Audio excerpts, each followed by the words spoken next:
Ya, yang dimaksud dengan al-khafi yaitu seorang yang tidak nampak. Kenapa? Dia menjauhkan dirinya dari masyarakat, tidak bergaul dengan masyarakat. Apa kesibukannya? Dia sedang sibuk dengan perkara-perkara yang bisa mendatangkan keridhaan Allah Subhanahu wa taala. Dan kita tahu bahwasanya sebaik-baik amalan yaitu makana khafiyan, itu amalan yang tersembunyi.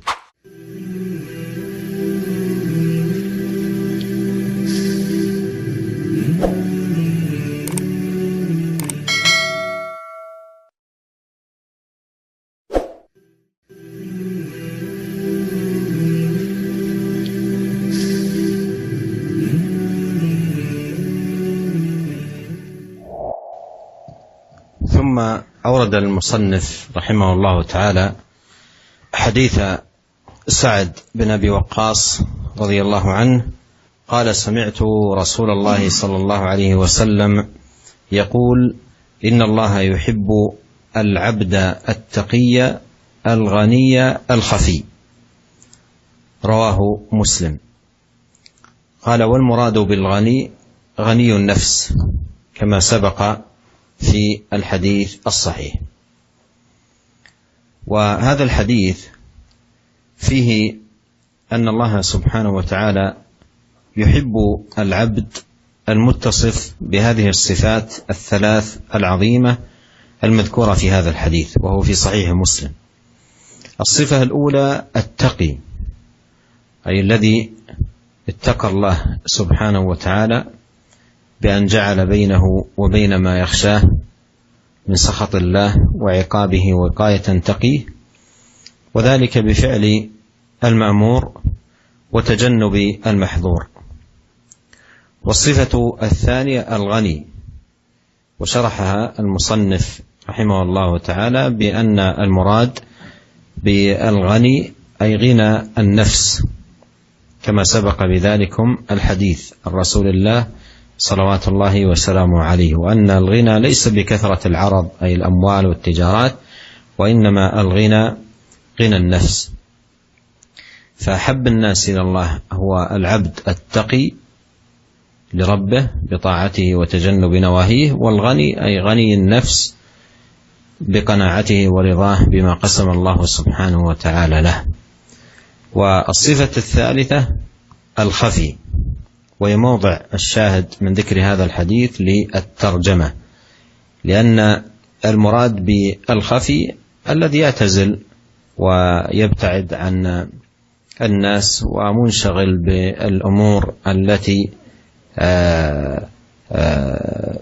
يطلب بها رضا الله سبحانه وتعالى، ويطلب منها النجاة من سخطه. وخير الأعمال ما كان خفيا لا يظهره للعباد تجنبا للرياء وتجنبا لإظهار العمل. ولا يعني ذلك أنه لا يقوم بواجبات الدين التي تتطلب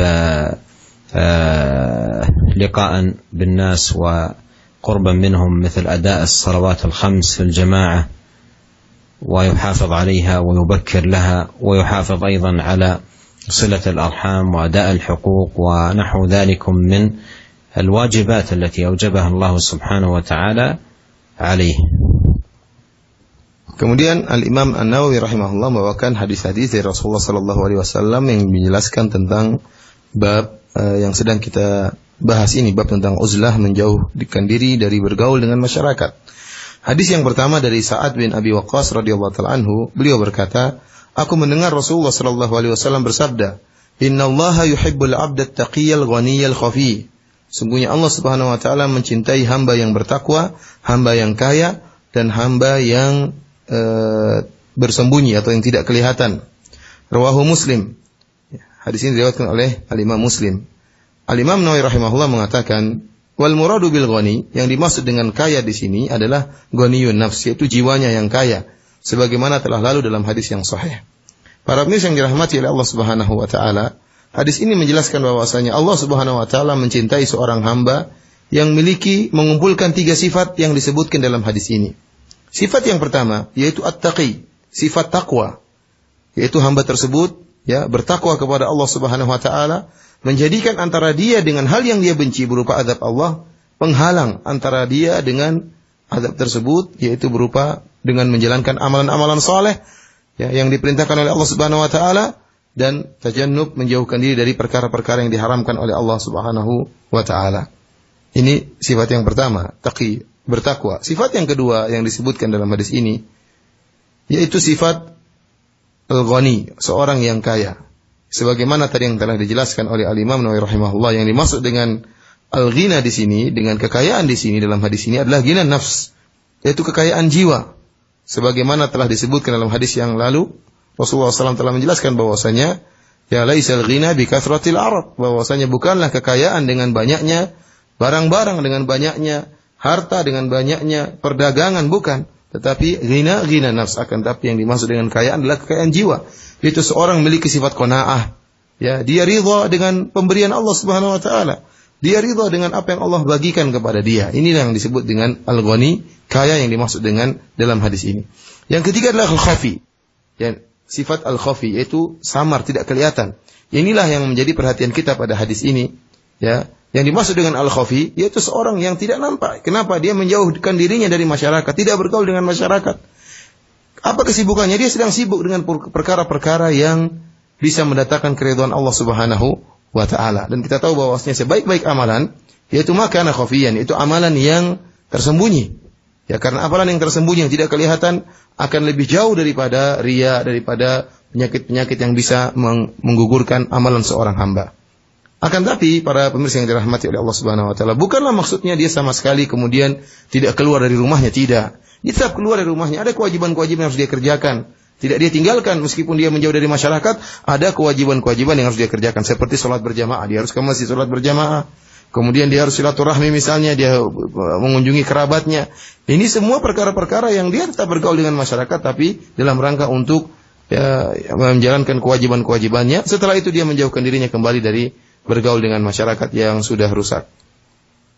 وفيما يتعلق بأيضا الخفي يراد بذلك أنه ليس يحب لنفسه أو يريد الظهور والشهرة والصيت والسمعة ونحو ذلك، وإنما هو خفي بأعماله ويتجنب في أعماله مراءة الناس والتسميع بأعماله ونحو ذلك، فيتجنب ذلك مع اجتهاده أيضا في الوقت نفسه على القيام بواجبات الدين وفرائض الإسلام، والتي جملة منها تتطلب خلطة بالناس.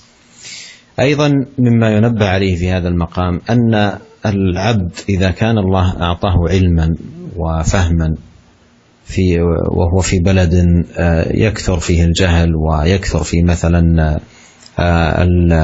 المخالفات والمعاصي والبدع ونحو ذلك، فإن ليس من معنى الخفي أن ينعزل هذا الذي آتاه الله العلم وينقطع عن الناس فلا يفيدهم بالعلم الذي آتاه الله إياه وهم بحاجة إلى علمه ونصحه، ويقول أريد أن أكون خفيا.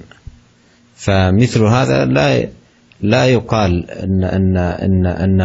إن عمله هذا هو من المقاصد في الحديث أن الله يحب من كان خفيا. الله يحب من كان ناصحا لعباده وداعيا للحق والهدى ومعلما للخير صابرا على معالجة أخطاء الناس ودعوتهم إلى الحق ونصحهم وبيان الهدى لهم، فهذا أمر عظيم يحبه الله سبحانه وتعالى.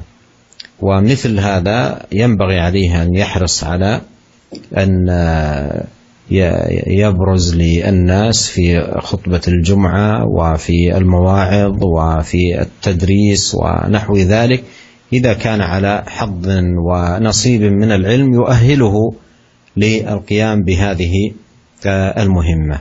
أما إذا كان لا حظ له من العلم ويبرز للناس ويتصدر للناس فهذا أيضا خطره من جهة أخرى عظيم، لأن من دعا بغير علم كان ما يفسد أكثر مما يصلح. Para pendengar yang dirahmati oleh Allah Subhanahu wa taala, yang dimaksud dengan al-khafi dalam hadis ini dijelaskan kembali oleh Syekh, yaitu seorang yang tidak suka ketenaran, dia tidak suka dengan syuhrah, tidak senang sum'ah, tidak mau disebut-sebut, tidak. Dia beramal ikhlas karena Allah Subhanahu wa taala. Tidak ingin unggul, tidak ingin nampak, enggak. Ya. Ya, karena dengan amalnya tersebut dia berusaha menyembunyikan amalnya agar dia menjauhkan dari sikap riya, ya, agar terjauhkan dari hal-hal yang bisa merusak amalannya.